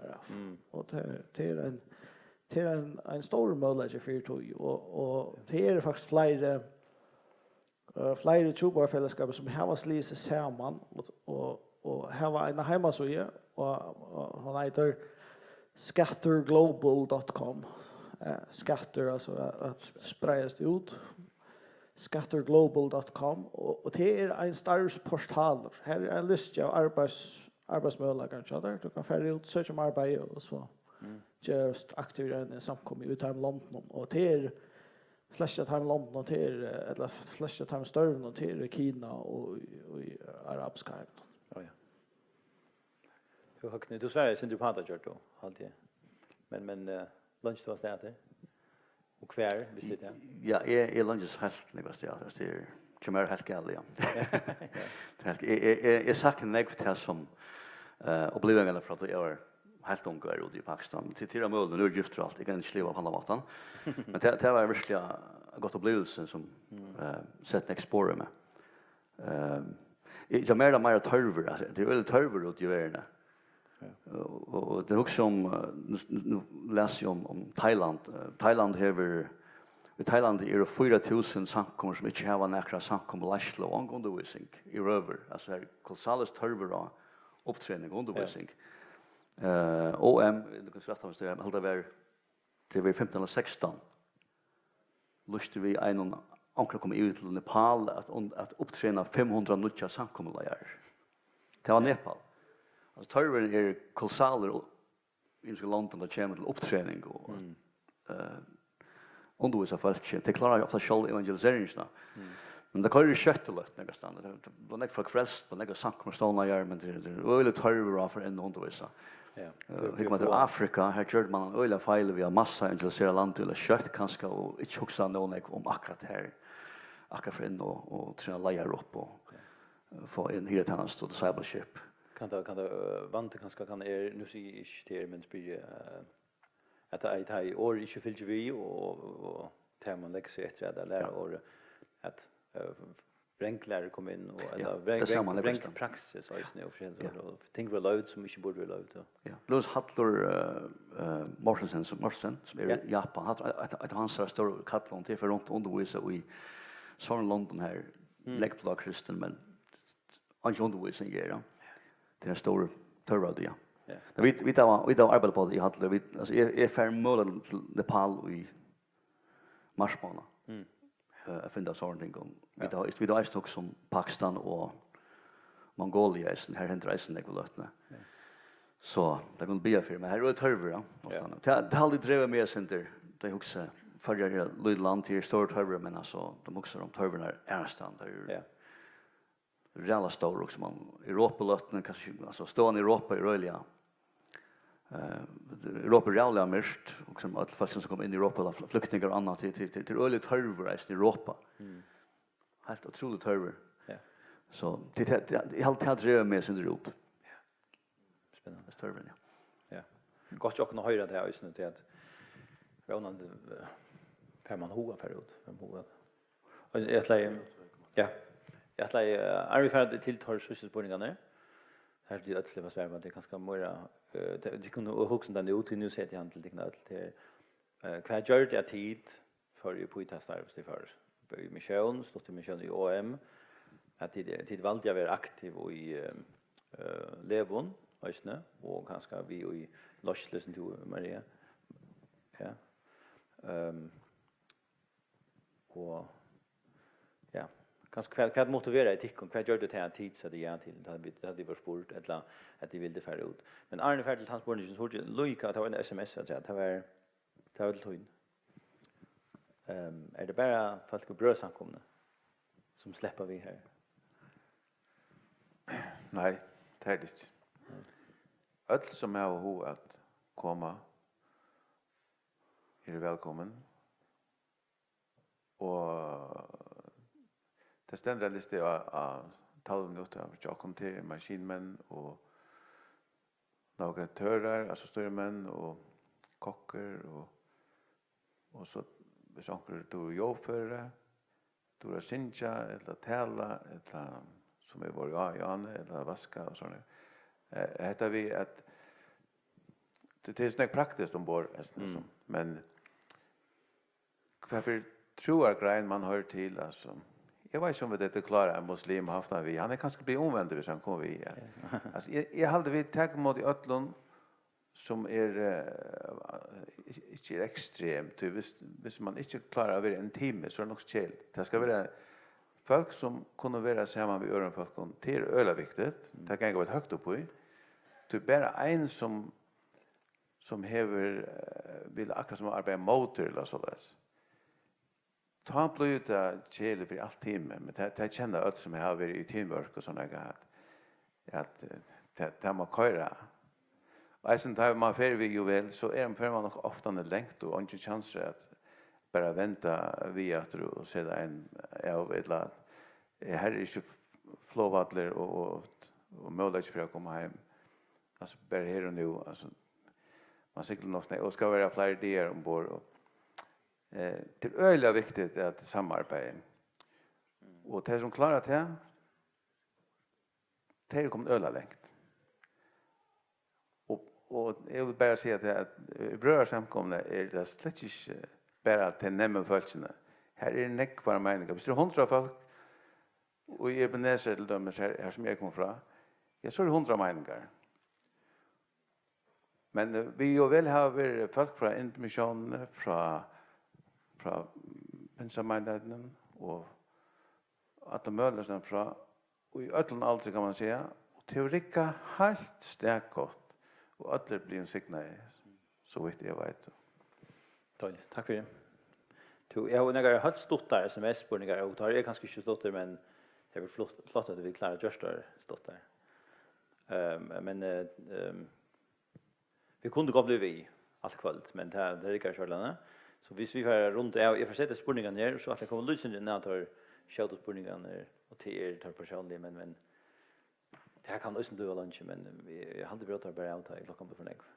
Men det ser vi sitt NTM är det några andra stort här tjänster som NTM bjöd. Jag vet inte det tror det SMS. Jag var det är inte svårt så det är spännande bara det. Jag har sagt, ja, det är det. Men jag har också sett spurningen hur vill det stått då. Alltså, jag har sagt att det finns inte orden stått då, men jag sätter spurningen till vi hur en person som kommer stått då. Alltså, så till kedmonas, nej. Men vi har brukt alltså lärare av skolan, bokhållare, men som har vi, alltså handverkare, till en rikva som jag är tvattlig vi har varit ordentligt bruk för short term och månaden ofta short term inte short term är att den som short term han arbetar i ett asset aramal hin arbetar 2 timmar längre och det kommer det samma ja dåligt högne. Är det några stora vant för att skapa mer split än nejot att de är alternativ check på Facebook eller visst jag check ofta ändar i runekastet. Ja, alltså alternativ check till hervilet. Ja. Ja, det är inte Thomas till tambalken lockar att samma. Så det är just. Ja, akkurat. Och du är inne i spårningen är det några vant för att skapa mer split? Ja, balken är farligare. Han blev börjad för en tjejans redan, inte mig själv en gång. Jag kom på här. Vi prövar ända luckan ner det är lätt tror jag. Mera vi kort ut mera kommer på i. Så vi fick luckan ner. Så tror jag han till den. Alltså jag börjar ju vara rätt att få ju touch a bättre högre stöd. Det kan lösna kan ju ta bättre än för alltså ja, det är ju inte så där för en sån här skärm att hålla det kan säga. Det är ju allt som vill jag käka. Det är Brasil det I think och det är snäv vi kvar folk ut. Ja, okej. Ja, och det gör vi det hela nästan. Okej. Ja. Så. Det är ju det kan vara alltså så långt du checkar så seal då. Ja. Och det går ju falskne och då earlier rest vet man. Så det ger alla månader mest. Så folk vill då ta du hur en mening men det dårar sig rätt. Alltså det är earlier vet man. Det är så väldigt god ja. Ja, en av allt nöjda. Ja. Och i storton kanske till det vi där snägga till efter. Hur är det kvärt försvara muslimer så vi? Sälja. Ja. Oj Ja, nu är tar argumenter vill det kanske lämna så very att Koranen fotla modernare visent. Det har vi visst attra vid så 5-6 år till jarn ja vid avorlia. Det var nog en av mina stora like lutna tror jag med muslimer har visent. Ja. Så det var rätt så några muslimer västframen har fast öliga starkare i islam grundat av två argument nu. Att i Koranen är Koranen innehåller moderna visen som man inte kunde veta att Muhammed skrev i Koranen. Men nu visste sig att det är allt att finna i griskon texten och en Koranen och så spår de under texten väljer att se bara tillägga vissa lite. Det här vi checkar slut. Till att det visst, det kan inte brukas långt. Ja. Så att men det är rätt ja. Och här är en länk på den grejen, tänker ni? Ja. Jag tänker att det läsa upp något. Det är mer för att vidare tickon. Jag vet inte om det ger något att det blir lite längre, men det är nu en sättens på den som också att prova helt stort. Det är flera som inte kommer till andra möter än ungdomsmöter. Hur är det så som några samkommer kyrkor och är emot att bryta på akkurat. Du kan få flera unga komma möt. Och vad kan man göra för att ivitala sån folk till att bryta akkurat så flera unga kommer till andra möter än ungdomsmöter. Ja. Det är några nägar som tårar svärs. Jag vet högna tårar, det kittlar och tänkte jag bara säga. Jag kvann. Jag ser högna. Alltså jag följer svärliga hiratannast i discipleship. Ja. Så här en ungdom samkomna säger 100 ungdomar du måste ha en ungdomsläslo på 20 folk som är hirar och som tar sig av hinna batchen tackar det vi tränade upp få det in i att samkom arbete. Jag följer det att det mest viktiga att det ofta ger det att vi kanske fläska kan upp i nu och ständigt att se vad ska ungdomaren är framtid låta dem investera allt det här i ungdom det han ska ta i under kvar. Så vi inte gör det så gånger ner i backen. Så jag får att för samkom att investera mer i unga folk. Tell sig att få det vi till mötena Ger neiva brøydingar. Ikke heller gjøre samkommet til større show. Til farligst, men til neiva brøydingar som skulle til. Man har simpelthen bare kanna målaga, vite hva det skal være. Men mest av alle andre går slipper arbeid, så vi reelle områder. Hvis andre ikke virker en samkommet, så spiller man tøyene. Det her er løtene. Vi må simpelthen, altså andre går som har fokus, han må være sentrum i samkommet. Det er viktig. Men ja, jeg vet ikke at det er et ja, men torsforspurningar och en länker ja. Ja. Men det är vi har ett gott ungdomsarbete och så är för att ha vidare. Ja. Så det blir äldre in i samkomna. Jag ofta också när vi vis lummas luten för gencho. Alltså vis vi hött och hantan matan hantan antan kan man säga så att vi var ung. Och i samkom arbete i själva. Ja, inte bara ung, i samkom arbete. Ja. Okej, ja. Det har ju helt annan samkomma. Men som problem här där vi till flesta gift vi tar bort då vet vi kunde spela kväll. Men kan man lugga på ankra mat att få det här är först. Ja. Vet det en kunde man säga till han snatcha flyer säger att det är väldigt runt när väl problemen kommer inte där onkel det kommer att ta det blir 30 år gammal. Du gift för bort arbete och stressa chamber talk med abjongarna. Ja. Det tar ofta folk att bli för hiron. Hvis vi har ett gott ungdomsarbete men annars samkommer man inte häver det här. Ja. Det blir gal. Så att. Så vi får att här i först. Jag må dröna nu, det okej? Ja, orsaka. Jag fick han men jag kommer att sätta den ikväll. Ja, så jag glädjer mig så jag det ikväll. Oj, så just. Tack för det. Jag har ganska på eller jag vet inte bara ett husskott men det är något som jag alltid har uppleva personligen. Jag tycker vi är på eller relationer betyder jag och det har jag just nämnt i förhåll till att röka ut till muslimer och nu kan jag testa och vi är en stor samkomma och det betyder något att man på en måte följer man en pastor av samkomna Och det kan vara ringt att knyta bond vi folk där man bara sitter i en möte. Och ett som jag vill uppleva personligen är att som ger att jag följer mig mer knyta till folk som är halvfjärs forsar som är inte i familjevis som är nog så riktigt att komma att känna. Det är att jag vill bjuda i sangkörnon. Här vid mittlen Anna och nu röster runt och det var vidtja vi är samkommer och det har varit ett dickvansilte och så ser man ombord och så man gör det ting samman, man pratar samman, man åt samman. Jag vill så repto i coach någon då jag vill ombord i väl 2.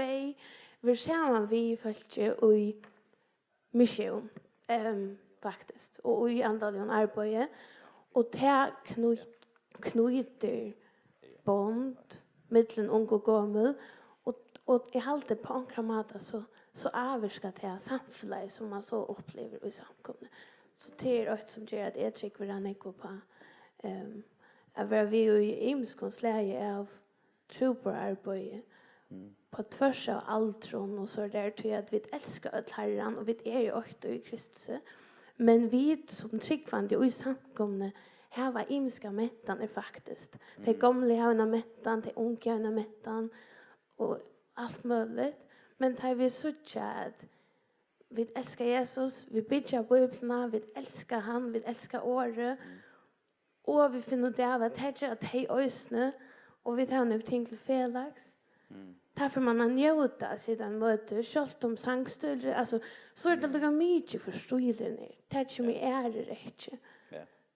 Till ögonläggen i Kristus. Att han mått inskott. Ordentligt gott, tusen för det. Den sista här var ganska sällan en tema. Vill det mätta att skulle haft utbygging är en för ut i mission. Den sista är vi färdig till. Ja, det är krav alltså i hvis man ska vara för som trupar så må man jobba på bibelskolan. Hvis man inte vill jobba på bibelskolan så ska det vara jobba en annan bibelskola som vill godkänt och så får man jobba träningsskolan som är till 17 år.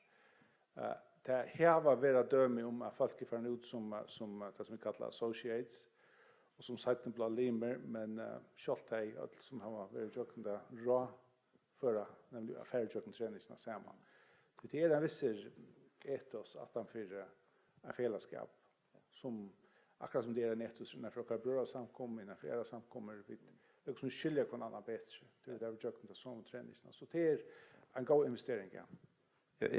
Vad ska du säga ordentligt på han det kan gå för det gjort men själva skiljesbunchen och lysen som en utbygging alltså en annan. Jag vet inte om det är. Ja, var handverkar utbygging. Ja, jag vet inte om det är det projektet men nej, det görs man inte. Det kommer man svära på. Ja. Okej. Nej, det är som ett land för exempel Tyskland vis närmare för ungefär som kommer sin träning så förlangar det att komma hem efter och ta en utbygging. Okej. Men det gör vi inte nej. Nej, okej. Dåligt. Tid vi förändrar vi business första spårningen någon. Det är jag tänker runt bara. Och så har vi spårningen Sverige i minst det är i minst konsol och i minst servon och i minst det är att kvärt fakte för involverad i det arbete som du görs. Ska vi be här? Ja, det går gott. Ja, och stort nu ber det betrakt. Ja, jag ska göra det så som du kan diskussion. Då börjar jag öla jag har sagt att mer och jag visste lite om ju väl då jag kom och jag visste att bara det var köpte ner och såna och så är det pappa till Marion Ingvar. Har inte med den han säger att han bjöd till chips. Så vet det är showmer. Ja, men jag bjöd där det jag var. Så ska inte rutla och såna. Okej, säger jag. Och kvar det. Till att komma till Grönlands vi ju vill. Jag säger jag står ju så jag står mitt i en mycket projekt och jag har sånt vi gjort ni allt. Ja, men så jag tog fort ett ögon också. Ska jag svär. Och han visste att jag tog till att spela och instrument och det var det han skulle bruka mig till och jag syns att säga. Och jag ser igen ett ögon bara. Så lägger han rörja och där vi går att prata och jag får aspekter. Det kan man slett inte. Alltså, man kan inte bara så där så. Det har förstått att det är flest följt. Men så säger vi Herren, säger nu måste du ta över och vissa mer om om att det är något för mig och så två ordnar eller gör det så tingen om jag har för framan allt som jag gör kan bli ordna på kramata så klarar du det. Så det faktiskt det spalt bulten till herrarna. Och i jökna detta dökna ta begynte forskjellige prickar komma på plats. Jag kunde köra så uppgåvan här och kunde ha så här. Och så är jag hatt på kyrkja så vart nu och jag kunde alltid omvara en man eller gott ja. Och ta och jag skulle ge svär så var det inte problem. Jag säger ja och ta jag ångan det enkelt. Och så när var det? Detta var ju 8, ju väl 2008. I första turen för. Så det gärna fortälla en liten söva. Och hon är näga vid att göra helt näga tuttning text som jag gör. Och ångte blir ju sin förvirrad alltså det näga gakna. Till dömes vi tar en samtal i en liten bygd i Grönland vi en äldre kone. Och hon var så kjett. Tar en silla ner i rein. Du har akkurat mist mannen för 2 månader sedan. Och hon var ju halv kersen. Och nu var allt så. Jag säger, ja men alltså vad har de gjort? Hon säger till de arbetsamt. Det är bara i kyrkene. Hon är ju hjälpare i kyrkene. Och han är ju däckner. Och de har haft ett perlöj och arbetat i kyrkene. Jag säger, men så är det tryggvande. Ja. De tror jag Jesus. Och de tror på hva det får att han har det igen och allt. Jag säger, men så vet du ska möta honom och efter. Och hvis tid har haft ett gott liv, så kan det vara glad om det att det går minnen till det har haft. Ja, säger hon. Det är det sånn det går. Så begynte hon å lyssna upp.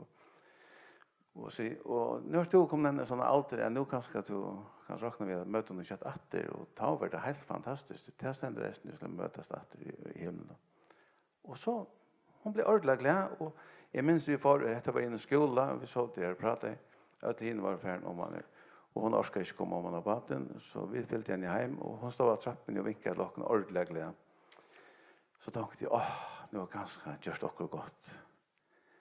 Og så er jeg etterhvert, så er det spent å møte henne etter. Og jeg sa noen gang henne, men så spurte jeg henne, for jeg har navnet av kone, jeg sier, hva er det den der kona som er her? Hon er deg. Ok, hun er deg.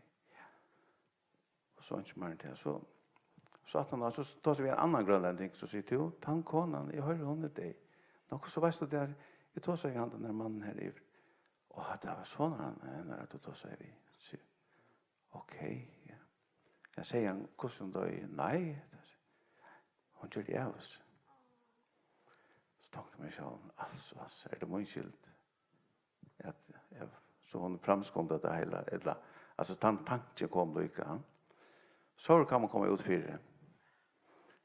Jag vet inte om ja, det är snart sån ting. Men det är nekvaglig så jag kunde se till andra kväll. Ja, vi tar det här närfra. Tack för det. Ja. Är det? Ja. Ja, alltså kvui man fer, vad det att säga? Kvui först två. Ja, kvui man fer, men kvui för. Alltså det är tog mittel annan att tankar är sådär. Det sitter möte hör någon annan och man färdas en tro. Kanske också bara det att man tog mer färdas och förskäll så där. Och ösen till att annars spyr hur du så kommer vi. Det vill säga tanken är det. Men så hör man redan ofta alltså en stor avskan om min ungdomstid det var mittel annan högkne när han färden men jag var 15 så talade han ordentligt brännande och så där. Så han är en stor avskan min energi.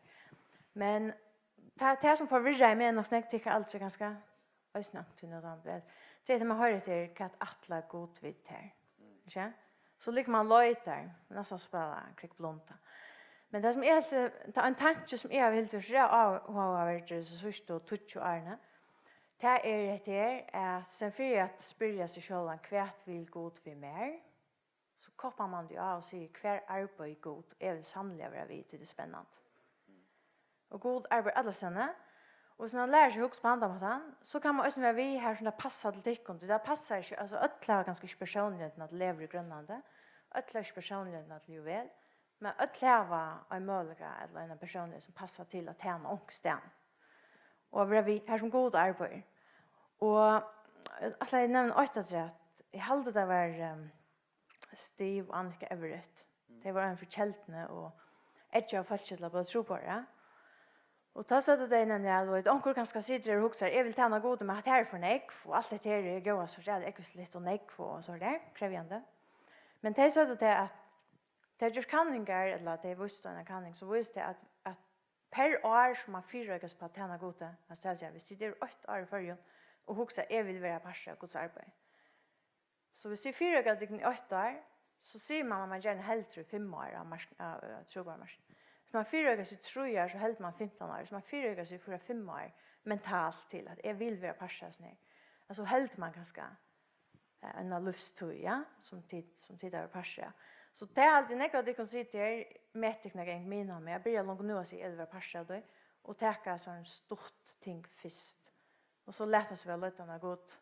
Och bara fylla ut tankarna så vi så tror. Det är alltid och det är alltid spännande att jag släcker vid om efter akkurat det som god vill, men man vet att det kan brukas det för vi.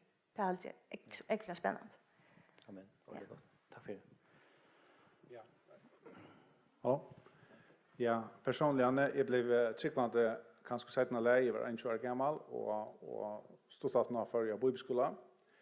Och det var tog det yngste jag lärde mig om bibeln och jag kunde ta in så hej särskilt bibelomsättning var något helt spännande för mig. Det var helt otroligt spännande. Jag mötte jag just alltså reptarna från resten om det här och jag läste redan om det så jag ätlar mig ut att omsätta bibeln av pastor och elitene. Det kanske inte självsökning att det allt börjar. Så för att bibelskola och TV vart här. Alltså jag vill så gärna bli pastor av tøy. Här som kom här var bibeln så går det inte med det. Men ont med hundar så går det ingenting så drar det som alltid blir en golarot från mig för och jag för rätt men nu är det nevant här men det är stadigt bara akkurat som det sagt att Herren hever att visste om allan heim och kvar kan det vara pastor out. Det känns spårningar om vi skulle vara pastor out på en eller annan måte kvar. Och det här kommer börja nu alltså börja bön börja nu. Tack för det. Ja. Jag är omgång till vara närkastes och landa vi nökron fällskapet omgång till Lunon pröva det. Nökron fällskap nu och så jag vill alltid vara så repta.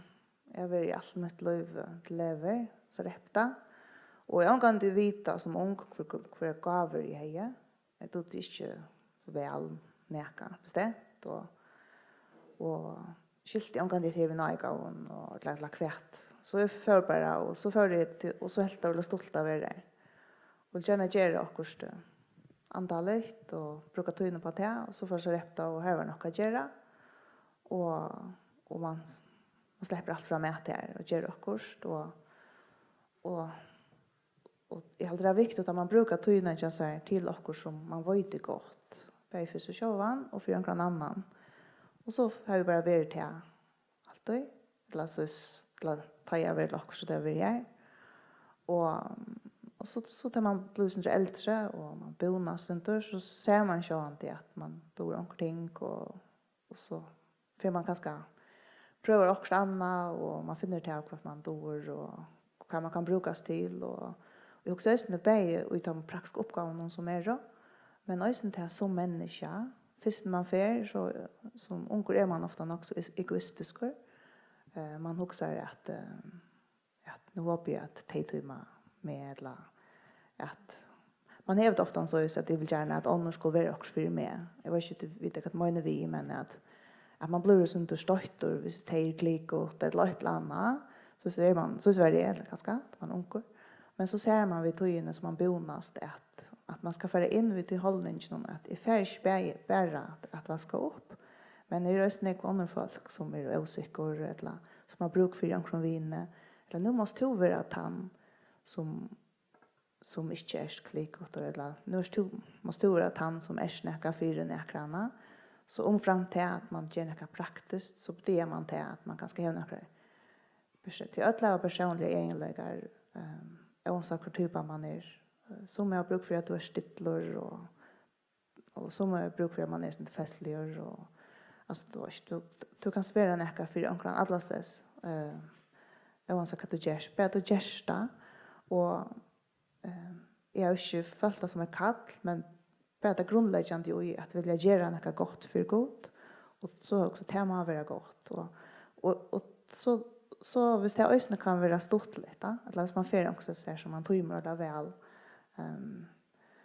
Så att är dock inte att det är helt ut eller tömmer så ofta att hvis det släcker tomt då. Att man dammar det väldigt stort lite och som man så får. Och så ösna till nu så blir man så blir en mamma trim barnen och är i släcker så gå alltså inte särskilt gå personer alltså är bara ganska vanliga och då är ju inte alltid så väl alltid att vara mamma eller så perfekt och sånt men så kan det nu så sucha till att vi som familj gör det att vi färla ner kvar det tog ju en gång så rävliga kött det är som att väl vi måste klara att de flesta av oss har ett arbete så att det är och med och så hör man en fritid och vad brukar du fritidna till? Du kan så inte färra om man är samkomna. Du kan färra alla dessa. Vad brukar du till att lite fritidna som men du kan så inte göra det till skola eller till arbete så att du är skickvante du är på för god alla dessa som du är där och det så ta allvaran och det är väl det blir inte kallt andaliga natur här alltså tam akrofick bottnen och så naturligt då man tror små bott man färs när jag möter eller att rätta men ta så i ordentligt allvar och då att för man väller här i löven och så tror bottnen är alltså vad det brukar ta innan jag där till täspär och om du inte följde som man tror bara men bara kvart du löjer dig kvart du fäst kvart omkvart värst och så hvis du så kan svära näka för en kronor och så är det här sånt ordentligt gott. Så är jag så glad för att jag går till och lagt mig till att ha varit en extra rätta och till att jag har prövat att vara i lösning till bara som en undertjänast. Alltså man kan börja vid omkring tjänast. Nu har vi prövat det så och det är inte dåligt. Det är dåligt att vara det oavsett vad man gör allt. Så rätta. Så är alltid att ska valt om att så eller valt hur man färdig till det kanske färdig. Nu färdig. Begynner jag en ända. Men det var ett jag vill säga att färs ångst är så där. Det är som för man testa. Det är just här kan man ju också gott. Så färre brödstöjna förnuftigt. Det är en gång så kött. Eller det körs mal i där ordentligt. Kan det nu så förälder kan också med det. Du har fått på Yrvi. Ja. Kan sen tre?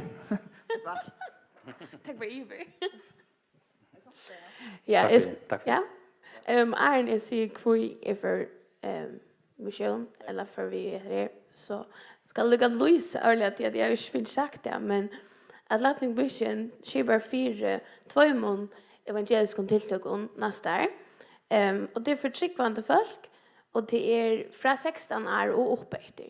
Det är inte aldersmarsk upp efter så det är här är äldre folk vi är nu. Och det är en skärma vi tog i allt det. Och det är stort turer och den ene är vi ju väl 2 och i förrjon. Missionsfär man reser runt i förrjon. Från 21 april till 3 maj. Och så är en tur till Sveriges från 3 till 13 august. Så man har skift i april, maj och så august man. Så det är som 8 för sommarferie. Vi ställer för tillfälligt ta och så där.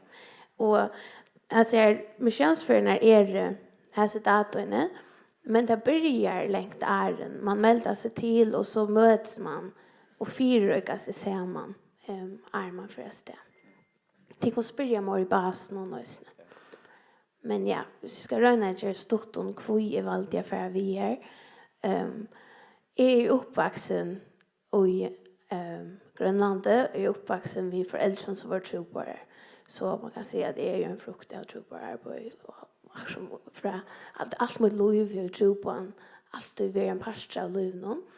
Och på andra måter, ja, och jag blev frälst över ett vi alltid och det är att vara alltså att tro på en eller mission är alltid en naturlig part av min liv. Och jag tycker och på jag vet ödligt tro på och det alltid kom nog så grönt fram. Jag vet ödligt kalla jag vet ödligt parter av tro på arbete. Och jag började i tulliga vara vi och i tro på arbete hjälpa till att leva och i muskon. Det var 15 eller 14 i minst chakrat. Och var öliga aktiv. Och har varit aktiv och i samkom i arbete så igen det. Men ta är var första 20 någon ta för i jöknarna tog här är faktiskt för jöknarna kreppe. Nu blir det rörd. Det var själva planen men och jag ska inte för att gråta allt möjligt framför dig men därför aktion så ju spår för mig är var hålltlig och i munnen mat att han och på och jag brände ut. Och jag har haft så jag har haft det här stress i jöknen där. Men god att vi går och är suttjig och skott och bor med jöknen. Och Michelle råknar vi alltid för att vara en part av min liv på en eller annan måte. Och en grundläggande för vi Atlantic Mission var att jag visste att det var en möjlighet till unga folk att aktion uppleva mission första för lukka som de har för att tim jag vill via timmarna förresten som lojare och det är för en sån tur för unga folk har vi sett en lägga och möjlighet till unga till att söka hur det kan så ut att vara ute i mission. Och jag vill uppleva det själv att man ösnhevande kan ha en kälja så ju man kan uppleva tungt ting och det är viktigt att ha vuxen folk som är skickvande som kunde hjälpa någon och bära köknet la väl och ja. Och också viktigt det är att få undervisning som Ingvar har sagt och i mest Anna. Och så tar jag så fick möjligheten att vara vi och kunna kanske vara synder särskilt om till unga som var via turnon så vill jag gärna att jag vill gärna att jag finner en gott första intryck av August är över mission, hjärta för mission och ett trick om karmon. Här vuxen folk är runt om. Och det är, så det är ganska, jag hoppas det är mening och det är stort om tog jag för vi här. Ja. Tack för det. Ordentligt.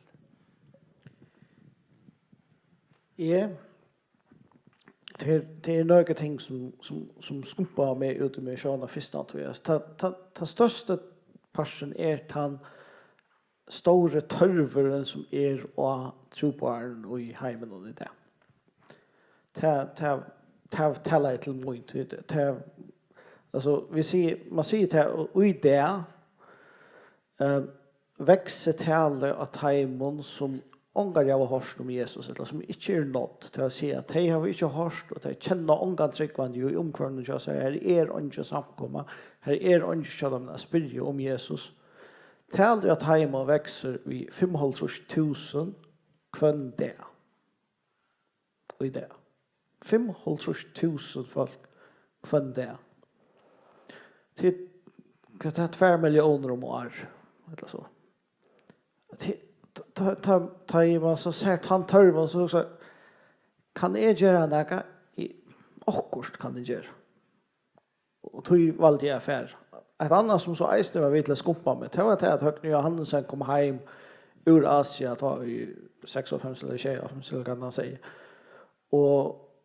Och började jag att blev aktiv i ungdomsarbetet och i Ebenezer och utifrån tog att han kom åter och tog sig av och så ska jag lägga slötje här sådär. Och tog sig vi och unge och i Ebenezer så vill jag säga att omframt Högne och med så är det 4 som har varit i längt till jag tror på. Ja, bara ut i ungdomsbörsen och i Ebenezer. 4 har varit i längt till jag tror på. Och en touch 12 tror jag har varit vi onkel stuttiga programmet cha OM och 1 eller 2 år. Så en person som kommer hem eller som tar sig med show kan ha en rävliga stora ringviskningar och då är det Maria säger att Högne är pastor inspirerar henne. Men att det så ända ju OM efter att han hade ju är till att för 5 år sedan så flyttade vi till Förja. Och det spurte till om man långtes ut efter det gör man och en viss harmon men man vill vara aktiv i mission och ta ju så möjligheten blir ju mer att få detta starv så läbjet och till att då det är det långst efter att vara pascha mission att det tror att törvren är så stor och akkurat nu kan jag inte färre ut själva men jag vill öliga gärna sända allt som sitter här ute i mission. Så det är bara att komma och ta sig av. Tack för det.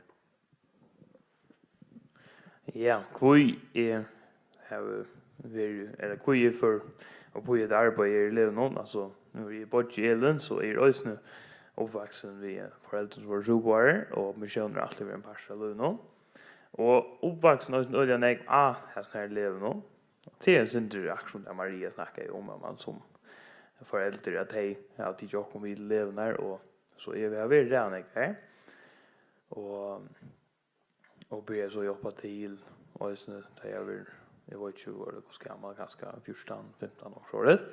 Och så flyttade vi till Förjar och så började jag att färra ivrar på sommar och har ofta finns folk med mig och det som jag just här är jag var inte så ringt att säga att när man är 14 och 15 så det har också han inte slugan som nu här är 25 och jag hade en synderberg att det är färden så jag tar bara det att lägga men det är störst video ut och man hur föräldrar som har lagt det i ögon och teacher vid lever och ju en hot där så det är inte stoff till eftertanke det är inte så nu är jag ju en sån så om att också hände som en öster avsam med och så börjar jag att föra ifrån att omgång det vara leva något till att börja föräldrar något att jag alltid vill göra så det är sån där så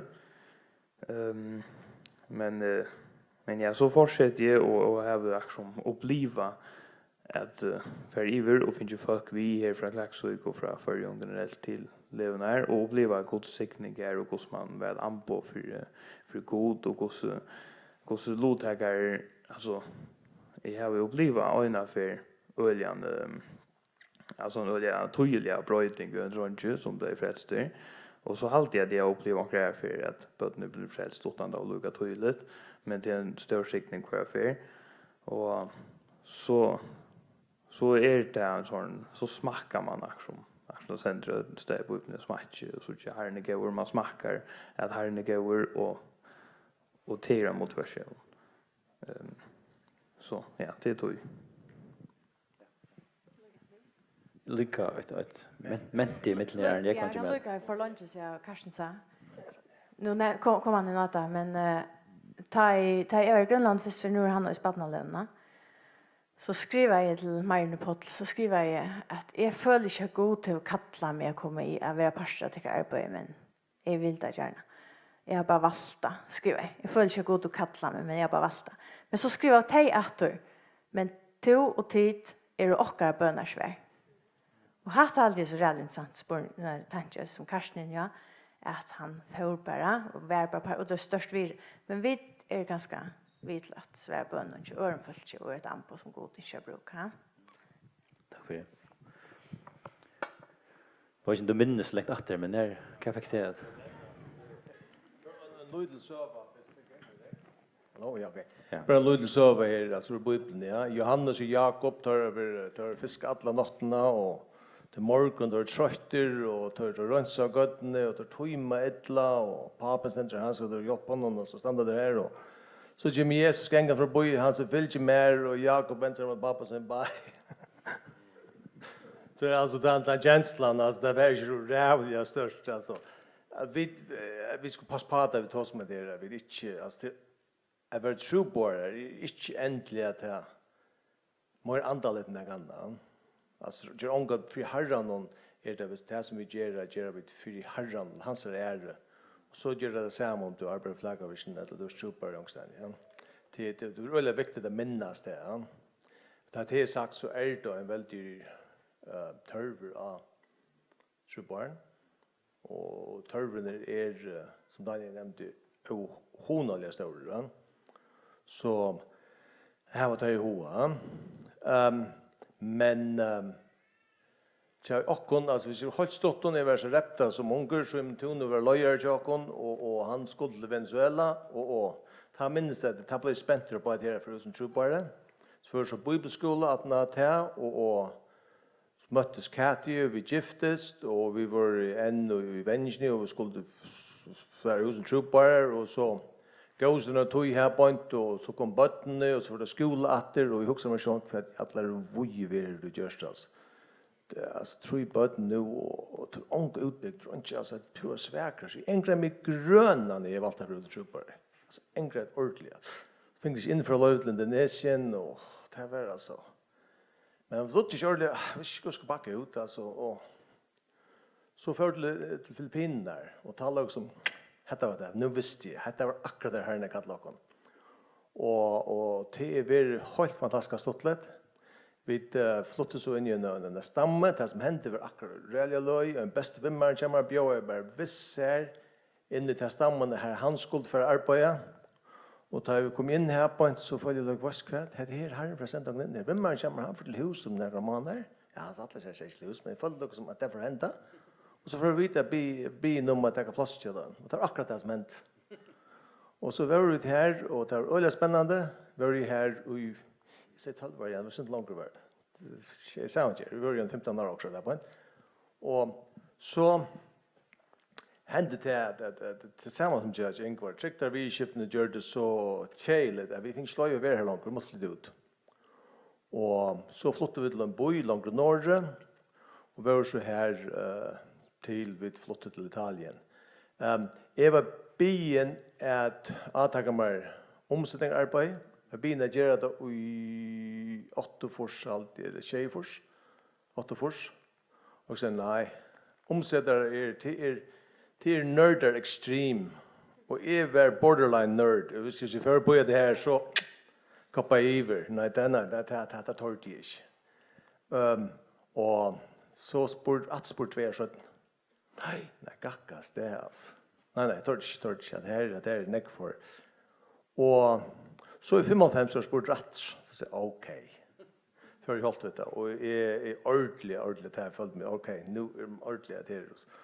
Og så var jeg spurt så ta vi, altså, sånn ta jeg liver om jeg kunne så for å hjelpe øren omsetterne. Og det gjør jeg nå. Og det er 2, altså arbeidsmessig er det 2 ting som rammer helt fantastiske vel. Og det er granskaskriften her, og hittir arbeid i malen. Så jeg har bæg. Så jeg har vi et simpelthen et perleløyv, så å si at det er størst offer, det er slett ikke. Og nå er vi så i Italien, kan vi kan hjelpe vi Abba-bøtten og nøysen i Herpoint, og filippinskon Abba-bøtten er Apo, så jeg får si faktisk at jeg gjør apostolska tjänars nu. Ja, takk for det. Tid, vi må tyvärr runda av. Det är otroligt flott att det sitter så lunch och spelar det vet men jag alltid det fällt väl vi dåligt och det är spännande. Men sälja tack till kon. Sälja tack till kon. Att det är tomt att komma här och fortälla sin fråga vad det gör och hur det gör det gör. Och det inspirerande jag kan höra och helt säkert något jag kan huxa om framöver. Och halt vid ända klockan är ordentligt. Kaffe är det till som jag tog till här. Jag vet inte om det skulle renna sten om man låter men vi får en kaffe nu att han och så täver östen några dagar så som jag de är ganska förpliktade till att skulle för sig också men det som är rätt är helt säkert vill att ta sig vid det kommer vi se det här mer spårningar till det annars får det östen möjliga snacka vi till kväll det vi vill det. Tum du ända i bön. Ja. Helt dåligt.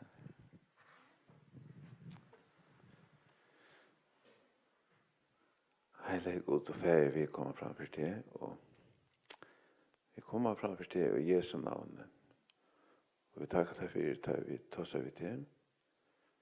Så er Jesus okkar mittelmøver, og han legger bønner fram for det, heilige ferie. Og vi vil innerlig lette seg unge fitte følelsene her, som jeg vil si lurt i det fram for det. Jeg tror at vi tar noen heilige andre. Vi går i gjørsten der, og virker ut hjemme. Og vi satt hjemme hver tar plats skal være i løven og når hver det skal være og fære. Og det må være en vittnesbord for det. Og du bruker det på din måte. Og at det må være villig å gjøre. Det som du vil, det er at det er jo stora løn, herre, det sier du selv, og det er bare du som kan frelse. Det er du som døy for åkken gå Jesus, og det er takk i pris deg for at du gavst ikke holde om vei, du gav ikke opp, men du er helt og annet, du kunne si at det var fullgjørst. Og herre, takk deg eisen for at du gjørst en bostad reier til åkken herre. Og vi er som støye som tog og Jesus, vi tar arvarat til himmelen sammen der. Bid innerdom her, at vi må suttja til veldig som stender åkken i vant her. Da vi ferdig herfra, så kommer det her sammen her i himmelen, og du sier at du får herfra, at det her som du først, her er godt å være.